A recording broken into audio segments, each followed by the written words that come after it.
From a Bronx girl betrayed in 2018, fired, homeless, pregnant with triplets after her billionaire boss Michael Reynolds paid her $500,000 to disappear, Jasmine clawed back. Sleepless nights in NICU, freelancing from her mom's kitchen, one client snowballed into Triad Solutions. With mentor-turned-husband Charles Thompson's $50 million investment, she built a $2 billion empire in Manhattan. Now, the night before the big summit, she ditches the sticky note "you were never enough" and dreams of closure. Morning hits. Red Valentino suit on, curls crowned, Jasmine steps into the Mandarin Oriental ballroom with Charles and her 3 mini-exec sons. Michael? He's in the front row, bourbon in hand, clueless his world is about to implode. In her dreams that night, she didn't see Michael's face or relive the humiliation of his rejection. Instead, she saw her sons standing tall, proud of their mother, secure in their worth. She saw herself not as the desperate pregnant woman sleeping on station benches, but as the architect of her own destiny. Morning arrived with crystalline clarity. As Jasmine, dressed in the red Valentino suit, applied her makeup with precision and styled her natural hair into a crown of defined curls, she felt no anxiety, only a profound sense of rightness. Charles, impeccable in a charcoal Tom Ford suit, helped the boys with their final preparations. "Ready to make history?" he asked her with a warm smile. "Ready to close a chapter," she replied, taking one last look at the sticky note before leaving it behind on her dresser. While contemplating the lights of New York on the eve of the big announcement, Jasmine couldn't imagine the expression on Michael's face when he realized that the woman he had discarded as insufficient now owned his company, his family legacy, and, most devastating to his ego, that the 3 identical boys at her side were the sons he never knew. The lights of Manhattan seemed to affirm Jasmine's decision as the Thompson family car glided toward the Mandarin Oriental. Today was not about revenge, it was about completion. Charles squeezed her hand reassuringly while the triplets, perfect miniatures of elegance in their custom suits, whispered excitedly in Mandarin about the skyscrapers towering above them. The Metropolitan Business Summit represented the pinnacle of financial influence in America. Held annually in the Mandarin Oriental's grand ballroom overlooking Central Park, it gathered the 500 most powerful CEOs, investors, and industry leaders to discuss economic trends and showcase major corporate announcements. Michael Reynolds arrived alone. His Hermes tie, once a confident statement, now seemed like overcompensation as he adjusted it nervously before entering the venue. At 36, he still possessed the patrician features and Harvard-polished charm that had opened doors throughout his life, but new worry lines etched his forehead, and his once perfect smile appeared strained as he greeted former associates. "Need to maintain appearances," he muttered to himself, accepting a glass of bourbon from a passing waiter. The last 2 years had been brutal for Reynolds Investments. His ambitious Asian expansion had collapsed spectacularly, hemorrhaging capital and clients. 5 major accounts had transferred their portfolios to competitors in the past quarter alone.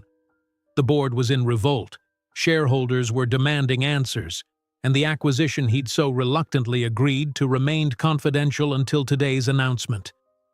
"Michael, it's been too long," a familiar voice called. Michael turned to find Charles Thompson approaching with measured steps. His former mentor looked exactly as Michael remembered, immaculately dressed, radiating calm authority, analyzing everything with those penetrating eyes that had once guided his career before their professional relationship fractured. "Charles," Michael replied, plastering on his most convincing smile while extending his hand. "Good to see you. I've heard rumors you're working on something significant." Charles's handshake was firm, his smile enigmatic. "Indeed. Actually, we'll be announcing it shortly. You should take a seat in the front row." Before Michael could probe further, Charles moved away, leaving him puzzled. What did Thompson Enterprises have to do with today's announcement about Reynolds Investments? The buyer's identity had been shielded behind layers of holding companies and NDAs. The lights dimmed as Michael claimed a seat in the front row, bourbon in hand, still absently checking messages on his phone. The master of ceremonies welcomed the assembled elite and outlined the day's agenda before introducing the keynote speaker. Ladies and gentlemen, we begin with one of the most significant partnership announcements of the year. Thompson Enterprises is proud to present our new partner and my official successor as CEO, the founder of Triad Solutions, now valued at $2 billion.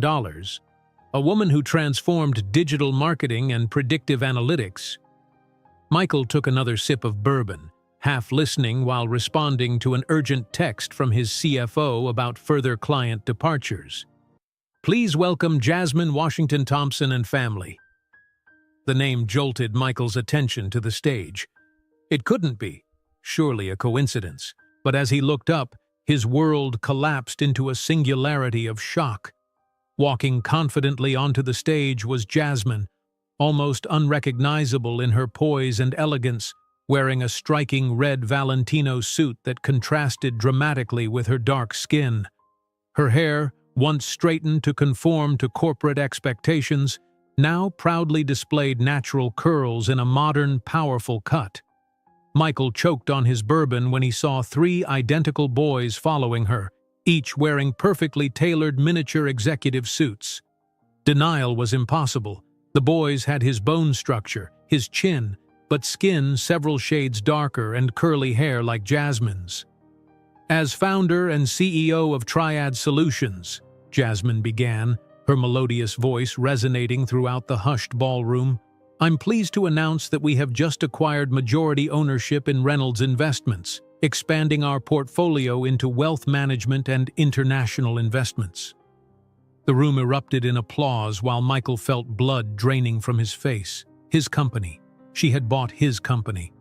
Boston taught me that some people see value only in surnames and bank accounts, Jasmine continued, looking directly at Michael for the first time, but Manhattan showed me that true value is built with integrity, tireless work, and the courage to transform "you'll never be enough" into an empire. Curious glances alternated between Jasmine on stage and Michael in the front row. Whispers began as people noticed the undeniable resemblance between the boys and the visibly disturbed man. I'd like to introduce the next generation of Triad Solutions, Aaron, Elijah, and Jordan Washington Thompson, my 5-year-old sons and now minority shareholders in Reynolds Investments. The 3 boys waved to the audience with surprising confidence for children so young. One of them, Michael couldn't distinguish which, looked directly at him with the same penetrating eyes he saw in the mirror every morning. Michael Reynolds, Charles's voice returned to the microphone. Your presence is requested on stage for the formalization of the transition. Hundreds of pairs of eyes turned toward Michael. His knees trembled as he stood, walking like a man toward the gallows. In 5 years, he had gone from Prince of Boston's financial elite to a debt-ridden executive whose company had just been purchased by the woman he had abandoned while pregnant. On stage, Jasmine extended her hand for a formal shake, her face a mask of professionalism. The touch of her skin sent an electric current through Michael's arm, memories of what he had thrown away. Mr. Reynolds, Jasmine said in a strictly professional tone, Triad Solutions values your experience and hopes you'll remain with the company during the transition. Jasmine, he began quietly. Ms. Washington, please, she corrected him with a polite smile for the cameras. Or Dr. Washington, if you prefer to acknowledge my Ph.D. in behavioral analysis from Harvard that I completed last year. Camera flashes exploded as Charles Thompson finalized the acquisition details. When the event transitioned to the cocktail reception, Michael finally managed a relatively private moment with Jasmine near the bar. You planned this, he accused in a low voice. You knew I would be here. Not everything, Jasmine replied calmly, accepting a champagne flute from a waiter. I didn't plan for your company to nearly fail due to mismanagement. That was your achievement. Those boys, they're your biological children? Yes. Your legal children? No. Charles Thompson adopted them 3 years ago when we married. Michael felt as if he'd been punched in the stomach. "You married Charles? He's old enough to be your father." Always so obsessed with appearances, Jasmine shook her head. "Charles is my business partner and the boy's legal father. Our marriage was a strategic and emotional decision that benefited all of us. You can't keep my children away from me. I have rights." Jasmine took a sip of champagne before responding. "Rights? Interesting that you mention that now. I have recorded every word from that night in Boston. You would be a burden to my corporate and family image. Do yourself a favor and disappear. Remember that? I kept that check, you know. I never cashed it." A CNBC reporter approached with a microphone and camera. "Ms. Washington, could we have a statement about the acquisition?" "Certainly," Jasmine smiled professionally. "Reynolds Investments has an important legacy that Triad Solutions intends to honor, even as we implement necessary changes. Mr. Reynolds here has agreed to stay on as a consultant, reporting directly to our Junior Executive Committee." "Junior Executive Committee?" asked the reporter. "Yes, an innovative program we've created to introduce young talent to the corporate world from an early age. My sons, Aaron, Elijah, and Jordan, will be the first participants, overseeing specific projects under adult supervision, of course." Michael paled, realizing the implication. He would report to the very children he had rejected. As the reporter moved away, Jasmine leaned closer to Michael. "The boys' office hours are from 4 to 5 on Thursdays. They're particularly interested in learning about failed Asian market expansions. A cautionary tale, you might say." Before Michael could respond, she turned away to greet a group of admiring investors, leaving him standing alone, just as he had left her 5 years ago. Looking around the magnificent ballroom where he had once commanded respect, Michael now saw only curious or pitying glances. His fiancée would soon learn about the triplets from the inevitable media coverage. His mother would discover the grandchildren he had denied. His remaining clients would question his judgment even more deeply. In a single announcement, Jasmine Washington Thompson had not taken revenge. She had simply allowed his own actions to catch up with him in the most public way possible. While the photographers captured the historic handshake, no one besides Jasmine and Michael understood the true significance of that moment. But the next morning, when the New York Post would splash the headline, "Wall Street Drama, CEO Buys Company of Man Who Abandoned Her Pregnant with Triplets," the entire world would learn the truth Michael had tried to bury 5 years earlier. The cameras continued to flash around Jasmine and Michael as they stood locked in that historic handshake, her grip firm and unyielding, his increasingly clammy. To the onlookers, it appeared to be a standard business formality. Only the two of them understood the seismic shift occurring beneath the polished marble floor of the Mandarin Oriental Ballroom. Dawn broke over Manhattan the following morning with headlines that shattered whatever remained of Michael Reynolds' carefully constructed facade. The Wall Street Journal's front page declared, "The redemption of Jasmine Washington, from fired analyst to billionaire CEO." Bloomberg published an extensive profile titled, "The Triad Solutions Empire, How a Single Mother Revolutionized Digital Marketing." But it was the New York Post that delivered the killing blow with its sensationalist headline, "Wall Street Drama, CEO Buys Company of Man Who Abandoned Her Pregnant with Triplets." The accompanying photo showed Jasmine in her commanding red Valentino suit standing confidently beside the 3 boys, with Michael looking ashen in the background. Michael awoke to his phone exploding with notifications. 6 missed calls from his mother in Boston, 12 text messages from business associates, and a single devastating Instagram post from Catherine Blackwell that had already garnered 10,000 sympathetic comments. "After disturbing revelations about Michael Reynolds' character and hidden past, I am announcing the end of our engagement. I wish his children, whom I never knew existed, all the best." Catherine had tagged every society publication in her announcement, ensuring maximum exposure. 4 years of engagement, culminating in a wedding planned at the Plaza Hotel next month, erased with a single post. The diamond ring he'd spent $300,000 on was notably absent from her manicured hand in the selfie she'd attached. His mother's voicemail was worse. Michael Andrew Reynolds, you abandoned a woman pregnant with my grandchildren. How could you? Call me immediately. The weight of public humiliation pressed down on Michael as he dragged himself to the Triad Solutions headquarters, where he'd been instructed to report by 9 o'clock. The receptionist, a young black woman with natural hair styled similarly to Jasmine's, barely contained her knowing smirk as she directed him to human resources. Mr. Reynolds, the HR director greeted him with professional detachment. Here's your onboarding packet. You've been assigned to Office 4B in the subsection. Subsection? The basement level, she clarified, not meeting his eyes. Your security clearance, company email, and access credentials are all detailed here. Your new position is Senior Transition Consultant, reporting to the Junior Executive Committee of Innovation. Michael stared at the salary figure on his contract, 70% less than he had earned as CEO of Reynolds Investments. His office, once a corner suite with panoramic views of Boston Harbor, was now a windowless cubicle in the basement of his competitor's building. At 10 o'clock, his former secretary, now reassigned by Triad, informed him that Charles Thompson requested his presence in the main conference room. The elevator ride to the 30th floor felt interminable, each floor a reminder of how far he had fallen.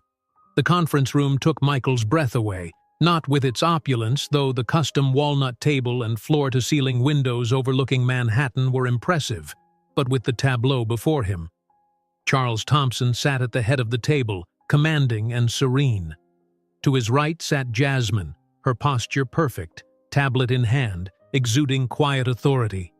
To Charles's left sat the three boys, each in a specially designed executive chair, iPads before them, watching Michael with undisguised curiosity. "Michael, thank you for joining us," Charles said formally. "This is our first official post-acquisition meeting. I'd like you to formally meet Aaron, Elijah, and Jordan." The boys regarded Michael with identical expressions of intelligent assessment. Their eyes, his eyes, studied him with unsettling intensity. "Why does he look sad, Mommy?" One of them, Elijah, according to the nameplate on his miniature suit, asked. "Sometimes adults get sad when they make mistakes, sweetheart," Jasmine replied calmly, her voice devoid of malice but heavy with implication. The meeting proceeded with Charles and Jasmine outlining the restructuring plan for Reynolds Investments. Michael struggled to concentrate, his gaze repeatedly drawn to the triplets who represented everything he had thrown away. They were extraordinarily composed for 5-year-olds, occasionally whispering to each other in what sounded like Mandarin, taking notes on their iPads with surprising dexterity. When the meeting concluded and the executives filed out, Michael gathered his courage to approach Jasmine as Charles led the boys away for lunch.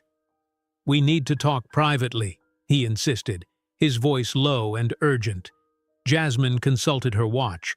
"I have exactly 7 minutes before my next meeting." In the privacy of her spacious corner office, with its awards wall displaying the Ernst & Young Entrepreneur of the Year plaque, the Forbes cover, and numerous industry recognitions, Michael crumbled. "Jasmine, I know I made a terrible mistake, but those are my sons. I want to be part of their lives." "Now? After 5 years?" Jasmine shook her head incredulously. "Michael, you showed no interest when they were fetuses. You never asked when they were born. You didn't care during their first steps, first words, first night fevers. I was immature, scared. People change. Yes, they do." Jasmine looked out the window at the Manhattan skyline. "I changed. From a woman who believed she needed approval from men like you to a woman who built something greater than you'll ever achieve. What do you want? Revenge? You've got it. You bought my company, destroyed my engagement, publicly humiliated me. That's what you still don't understand, Michael. I didn't do any of this for revenge. I did it for survival, then for ambition, and finally for personal fulfillment. Your company was for sale because you mismanaged it. Your engagement ended because your fiancé discovered you abandoned a pregnant woman. You humiliated yourself with your own choices." Jasmine stood, indicating the conversation was over.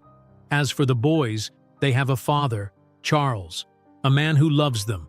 who has been present for every milestone in their lives, who never questioned their worth because their mother is black or because they might tarnish some legacy. "What am I supposed to do then?" Michael asked, defeated. "Be a good employee of Triad Solutions.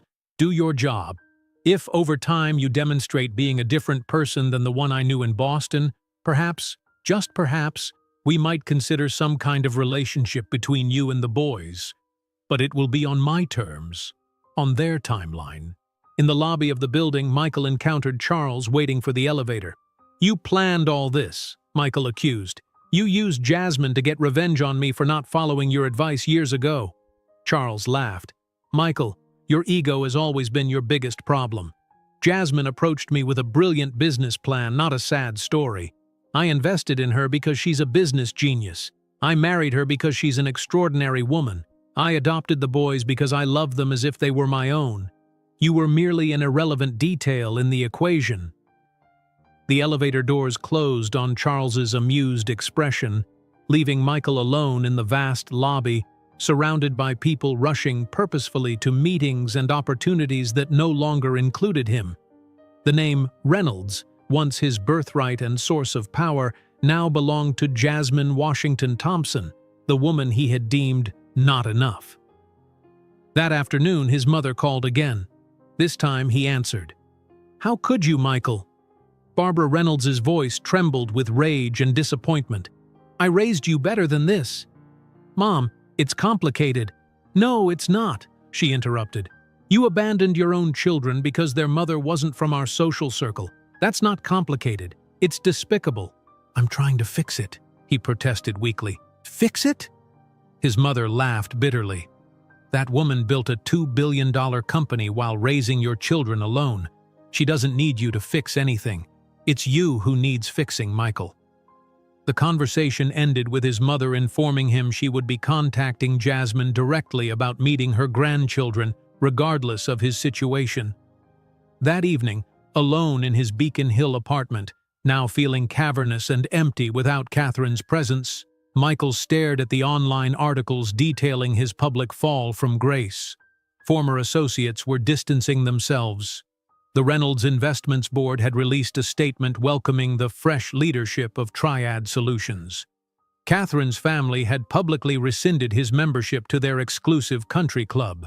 In 6 months, the woman he had told was never enough, for his world would be standing on the stage of the Plaza Hotel, accepting the Businesswoman of the Year award, delivering a speech that would not only cement her place in American business history, but also offer Michael a lesson in humility he would never forget.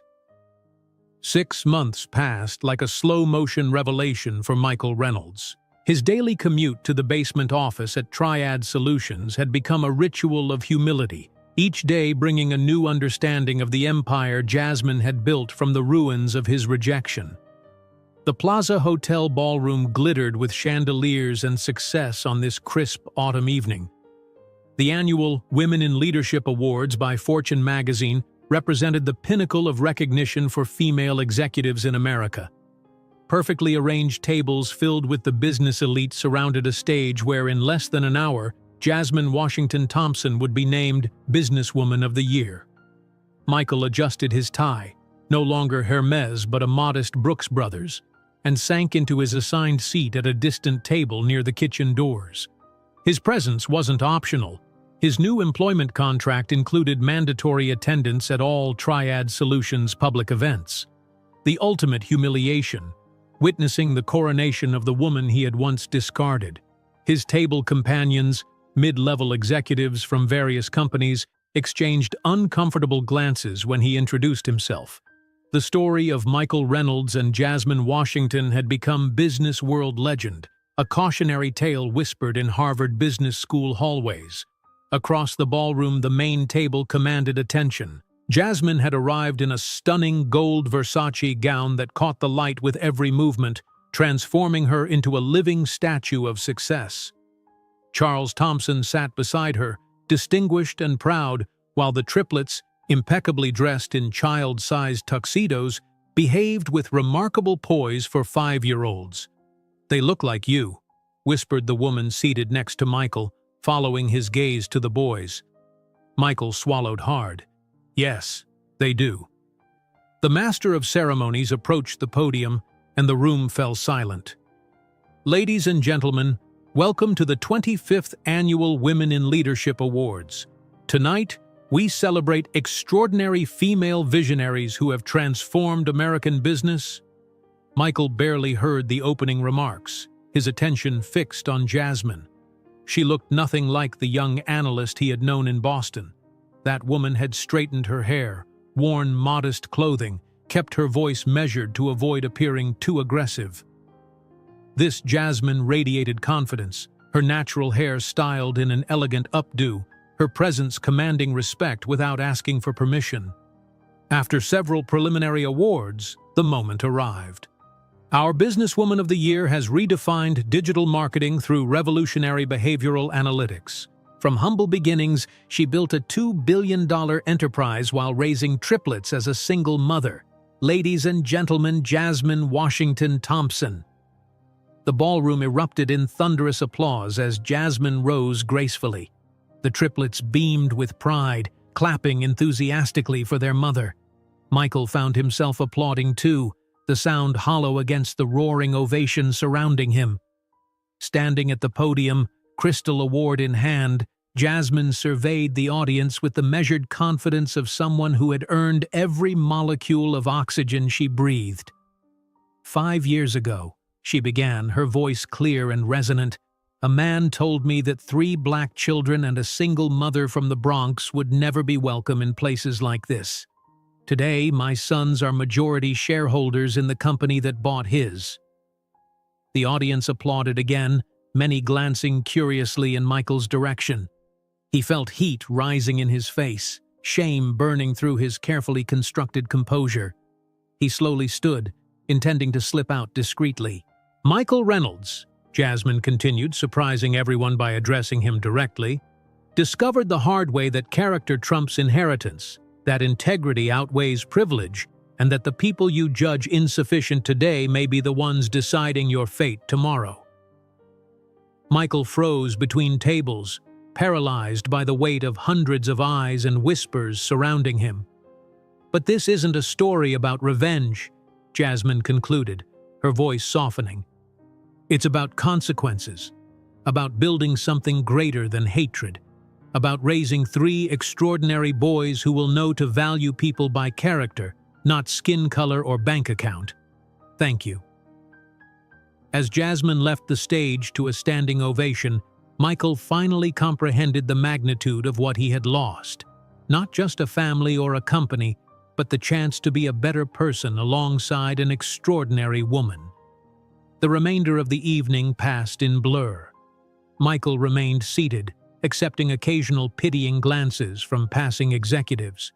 He watched from afar as business leaders lined up to congratulate Jasmine, to connect with Charles, even to interact with the triplets, who demonstrated remarkable articulation and poise for their age. When the crowd began to disperse, Michael found himself approaching their table, drawn by a force beyond his control.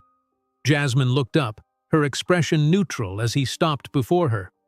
"Congratulations," he said, the word inadequate against the weight of their history. "Thank you, Michael," she replied evenly. An uncomfortable silence stretched between them until one of the boys, Aaron, Michael had learned to recognize him by the slight dimple in his left cheek, looked up at him with penetrating curiosity. "Are you the man from Mommy's story?" he asked innocently.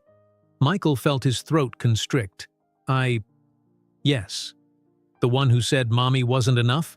Jordan clarified, his expression serious beyond his years. Charles stepped in smoothly. "Boys, it's getting late. Time to say goodnight to everyone." As the family gathered their belongings, Michael spoke quickly. "Jasmine, your speech. Thank you for not completely destroying me." "Destruction was never my goal, Michael," she answered, her voice neither warm nor cold. "Construction was. Is there any possibility of someday?" He gestured vaguely toward the boys, unable to articulate the request. Jasmine studied him thoughtfully. 6 months ago, you asked what you should do. I said to be a good employee, To demonstrate change. Have you? Michael nodded. I've been working with your diversity initiative, mentoring interns from underprivileged backgrounds, learning Mandarin too. Something like approval flickered across her face. Continue. In time, if the boys express interest in knowing you, we'll consider appropriate introductions. But remember, they set the pace, not you. Thank you, Michael whispered, genuine gratitude replacing his earlier resentment. Good night, Mr. Reynolds, Charles said definitively, guiding his family toward the exit. Michael watched them leave, the triplets walking between Jasmine and Charles, their small hands held securely by the adults who had chosen to love them. For the first time, he saw not what he had lost, but what the boys had gained: stability, love, and extraordinary parents who valued them completely. Outside the plaza, Jasmine settled into the back of the town car, Erin half asleep in her lap. Charles slid in beside her, with Elijah and Jordan already drifting off in the back seat. Their driver pulled smoothly into Manhattan's evening traffic. You okay? Charles asked quietly, noting her pensive expression. I'm free, Jasmine replied, gazing out at the lights of New York City. Finally, completely free. The weight she had carried for 5 years, the hurt, the rejection, the need to prove herself against Michael's cruel assessment, lifted completely as the car moved through the glittering canyon of skyscrapers. The Bronx girl who had been deemed never enough had not merely survived but redefined success on her own terms. Revenge had never been her goal. Freedom had. And now, 5 years later, she had finally claimed it completely. Erin stirred in her lap, murmuring something in his sleep. Jasmine stroked his hair gently, her heart overflowing with gratitude for these 3 miracles who had transformed her greatest pain into her greatest purpose. In creating a legacy for them, she had liberated herself. As the car turned onto Central Park West, heading home, Jasmine realized she no longer needed to carry Michael's words in her wallet or her heart.